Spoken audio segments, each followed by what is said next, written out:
Hello, good morning to all of you and also मोबकर बिहार। मैं हूं अरविंद सिन्हा। समाज में जिस तरीके से देखा जा रहा है कि जो कम उम्र में जो बच्चे की जो माँ बनती है उसे टीन एजर प्रेगनेंसी बोलते हैं। डॉक्टर का मानना है कि टीन एजर में फिजिकल रिलेशनशिप नहीं करनी चाहिए। अगर कोई टीन एजर अपने बच्चे के लिए फिजिकल रिलेशनशिप बनाता है तो ऐसी स्थिति में उसे ध्यान रखना चाहिए कि इससे हमारा प्रभाव और हमारे आने वाले बच्चों पे क्या प्रभाव पड़ सकता है। डॉक्टर का मानना है कि अगर प्रेगनेंसी का अगर 40 सप्ताहों के बाद अगर बच्चे की डिलीवरी होती है तो ऐसी स्थिति में बच्चा स्वस्थ होता है। लेकिन अगर यही स्थिति 37 सप्ताहों में होती है तो बच्चे की स्थिति और परिस्थिति काफी नाजुक बन जाती है। इससे तमाम तरह के प्रभावों से टीनेजर्स गर्ल्स को मां बनने के दौरान झेलना पड़ता है, जैसे हाई ब्लड प्रेशर का बढ़ जाना। और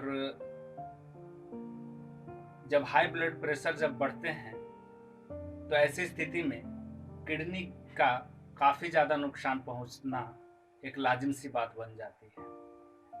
दूसरा है आपको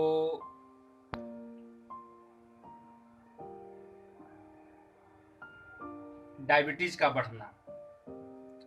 तीसरा है कि अगर टीनेजर में कोई भी माँ अगर बच्चे को जन्म देती है तो ऐसी स्थिति में बच्चे का मानसिक विकास और शारीरिक विकास नहीं होता है। इन सारी तमाम बातों को देखते हुए मुझे समाज में जागरूकता फैलाने के लिए तरह तरह के तरीकों को अपनाने पड़ते हैं। जैसे गांव समाज में जो भी मेले होते हैं उस मेले में मैं पंपलेट के दौरान भी मैं पंपलेट पे सारे इंस्ट्रक्शनों को छपा कर या उस पर लिखवा कर लोगों के माध्यम में एक जागरूकता का संदेश फैलाता हूँ। दूसरा चीज़ है सोशल मीडिया, जैसे यूट्यूब फेसबुक पे भी इस तरह के तमाम इंस्ट्रक्शन को समाज में जागरूकता फैलाने के लिए करनी पड़ती है। तीसरा चीज़ है घर घर जाकर लोगों को एज ए कोऑर्डिनेटर के तौर पे कोऑर्डिनेट करना कि ये सारी जो चीज़ें हैं जो एक कम उम्र में जो बच्चे की जो माँ बनती है उसका क्या प्रभाव होता है, ये सारी बातों को मैं बताने की कोशिश करता हूँ, समझाने की कोशिश करता हूँ। इस तरीके से समाज की अगर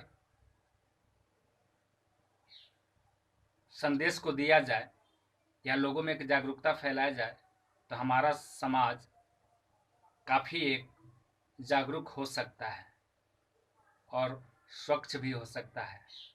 बहुत बहुत धन्यवाद।